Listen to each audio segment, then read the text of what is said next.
Legendary rare champions. There is such a thing in this game. In fact, I have a couple on my account. So I want to cover what I mean by that in today's video, but also their gear, where I use them, and so that hopefully this will give you guys a reference point so that when you do get them, what you can do with them all the way into the end game. Let's jump right into today's video.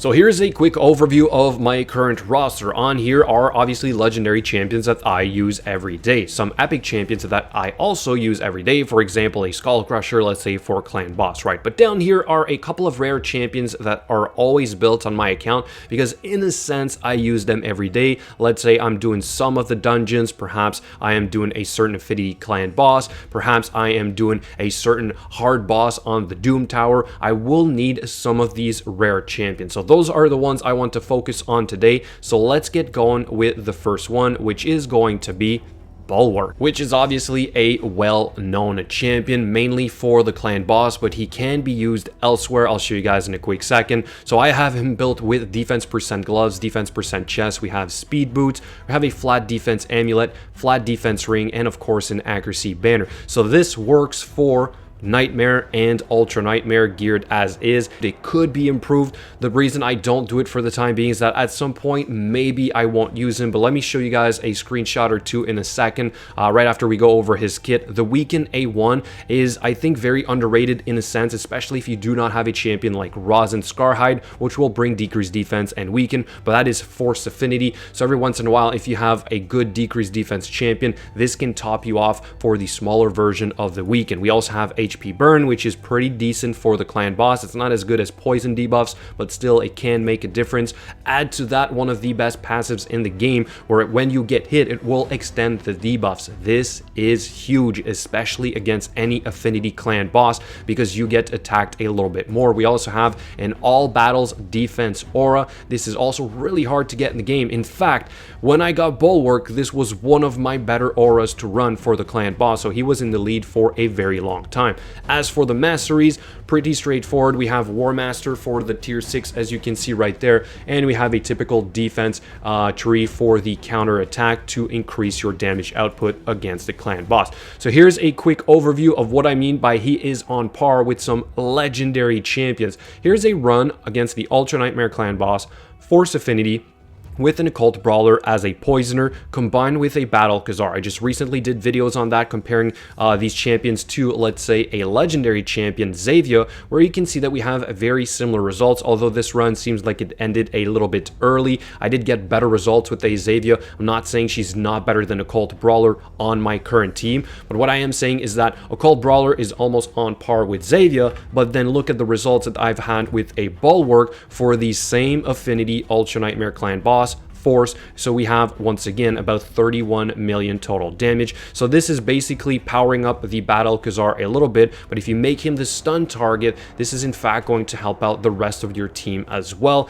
So like, guys, this is fantastic. I think that for that alone, Bulwark deserves to be on this list. And then here's one more place where I do typically use him as well. It is, of course, the Faction Wars. Now, I'm not saying that by himself he is going to make Faction Wars very easy, but this is my auto stage 21 team. Bulwark is always on there in the gear that you saw in the beginning. All right, so now let's move on to another champion that I believe should be on this list of what I'm going to say. Once again, legendary rare champions, which is the one and only Coldheart. I have 3 of them built on my account. They used to be built like this for the PvE content, which was mainly dungeons. I had 5-star crit damage gloves, HP percent chest, 5-star crit damage amulet, and a 5-star accuracy banner. Most of the time they had either flat defense ring. In this case she has attack. I can afford to do that, but for the other ones where I use them in the Doom Tower, they have a flat defense ring, right? So the major changes that happened on my Coldhearts because of the Doom Tower was trying to use slightly better gear, or for example a destroy set for specifically the Scarab King.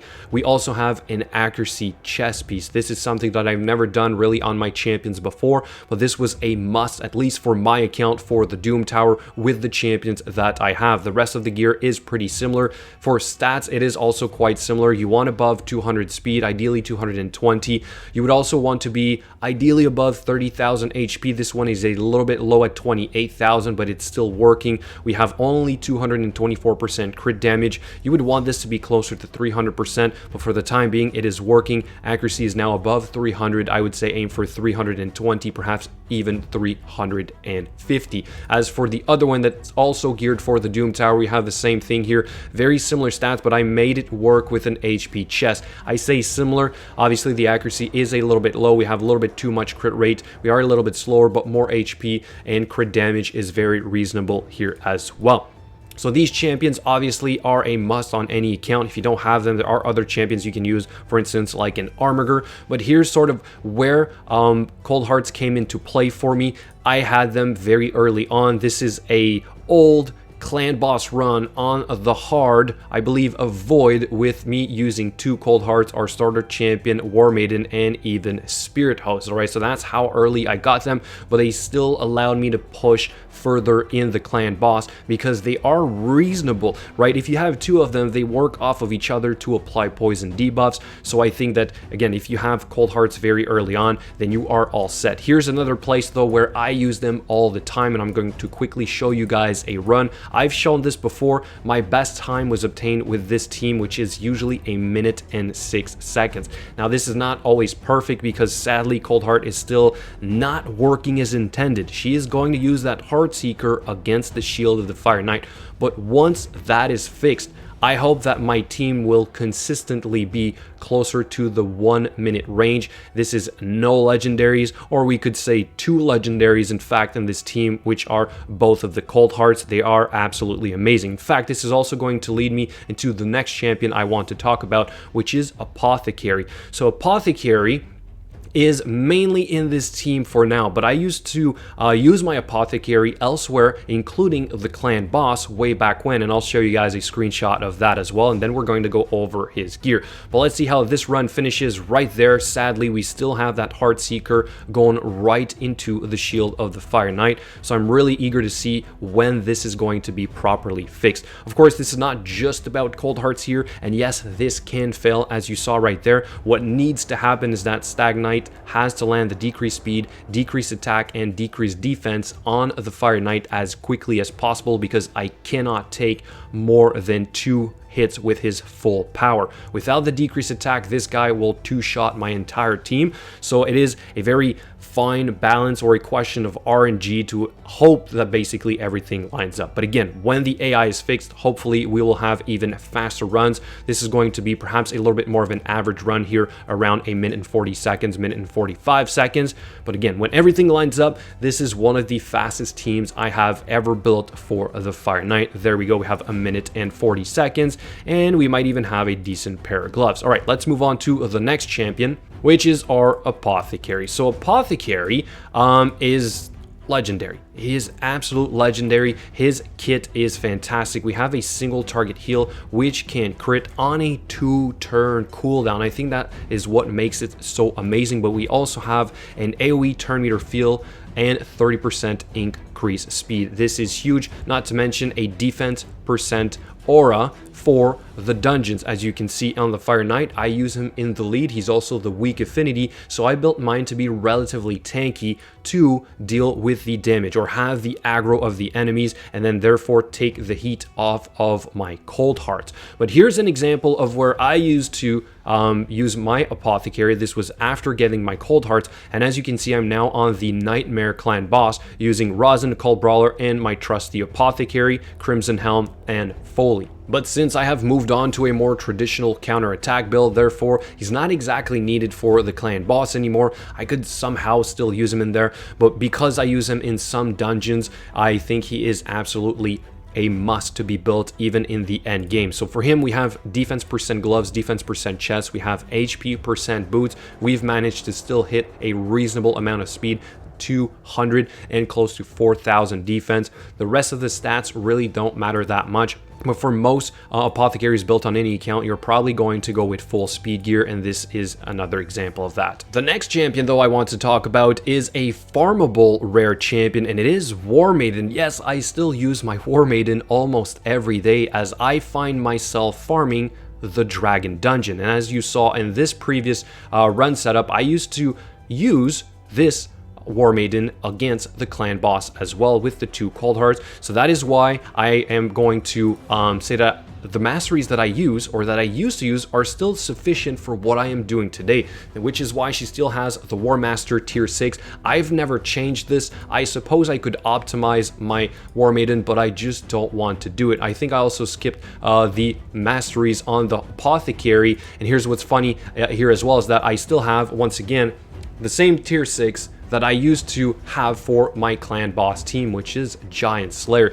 So these champions were literally never changed really on my account. All their skills are maxed out, and for Warmiden, the same thing here. We just want full speed. She is faster than the Apothecary, but that is because of how I use her in the Dragon Dungeon. I'll show you guys in a second. We do have a reasonable 270 accuracy, which is probably too much for the Dragon 20, but it is still or at least I think it will help guarantee that I land a decreased defense most of the time, because there's nothing more annoying than that decreased defense not landing. That is going to screw up my run, and then it is going to fail. My team is very glass cannon, therefore if it doesn't land, it is going to just not work. So unfortunately, there's only what, a 95% chance, or 97% the maximum we can reach to apply a debuff. Therefore, there's always that risk that it might not work. But Warmiden here, why is she so great? It's a 3-turn cooldown of AoE decreased defense. Not many other champions in the game can do this. In fact, Lydia here, which you get after completing Faction Wars, is not exactly an upgrade. Why? Because the extra weaken, I don't need it, as I have it from my Seer, but also because her animations are a little bit longer. So I thought Lydia would be speeding up these runs. It is not. If it's a 3-turn cooldown, AoE decreased defense, and it lands, that is all you need. That is the purpose of a champion like this. Therefore, Warmiden in this case is on par with a Lydia for my specific team. Of course, Lydia is a better champion, but I'm just saying, overall, a champion like this, a rare champion that can do part of a role of a legendary champion, is, in my opinion, a legendary rare champion. All right, now let's move on to another champion that I now find myself using all of the time, and that is the new one, Metalshaper. So Metalshaper came in pretty clutch when somebody pointed him out for the Doom Tower. This guy has a 2-turn cooldown for a shield buff. This is the worst shield buff in the game you have ever seen. It is not a big shield, but the point is just to have a shield up, and therefore Metalshaper will do that for us. He will allow us to kill the Scarab King. I put him in a shield set to guarantee I have a shield as I am walking in there. At first, I had made him the fastest on that team. I'll show you guys a screenshot in a second, but now I found out that you don't even need him to be the fastest. So as long as you don't have any other champions lapping this champion or taking extra turns with, let's say, a relentless set, you're going to walk in there, you're going to have a shield, and then you're going to fall in rotation of always applying that shield. So stat wise, it really doesn't matter that much, but I will say this: as the Scarab King gets harder, the waves get harder. Therefore, you don't want him to be too squishy and die. He also has a decent I believe it's a heal, but also remove all debuffs from an ally, as well as placing an increased defense. This is pretty good. Like, overall, his skit is really impressive. Too bad he only sort of started to shine when the Doom Tower went live. As for the Masteries, I went with, to be honest, whatever for the time being. We do have War Master for the tier 6, and here's the screenshot I was talking about to showcase the team I am using for the hard Scarab King floor 100. I have a full build video on this in case you guys missed it, but Metalshaper in here is MVP. All the rest of these champions are obviously geared for this as well. We do have a destroy set Armigerd, destroy set Coldheart. We have a lifesteal allure for other reasons. We have a very good Haikatune for this stage. She is fantastic, but Metalshaper is keeping everything together, right? So if we don't control the turn meter and that boss takes even one turn, we are going to wipe. It is all about ensuring the Scarab King never takes a turn. You do that with a Metalshaper in a shield set with the 2-turn shield buff and then with the extra turn meter control. And finally, that leads me to the last champion I will quickly talk about. It is Armiger. This is not a rare champion, but he might as well be. I mean, he's on par with some legendaries, right? So I only use him against the Scarab King there as well in a destroy set. I suppose I could use other champions, but his kit is amazing because he's mainly there for turn meter control. He will very occasionally do the later rest skill, I believe, if the turn meter of the boss or the champion he's attacking is under 20%, but still that turn meter control is needed, and I have him in solid gear. I'm gonna say reasonable destroy pieces. We have once again an accuracy chest piece to make this work, very similar to the Coldheart that I use against specifically the Scarab King as well. But the rest of his gear is not even maxed out, but he's there for that job only. And he also has a War Master, sorry, not War Master, but Helm Smasher. In this case, I'm running the Helm Smasher on this champ because I believe that destroy sets do not work with either War Master or Giant Slayer. So if you want to maximize the damage of a champion that hits hard or that's supposed to hit hard, I believe the Helm Smasher might be a little bit better. But guys, that is going to sum it up. This is already going over 15 minutes, but these are the so-called legendary rare champions I use on my account. Here's a quick overview of my great haul in case you guys want to compare my stats with your stats. I want to know in the comments below which one of these champions you are using. How did you gear them? Can I improve the ones I currently have? All that being said, thank you so much for watching, guys, and I'll catch you later.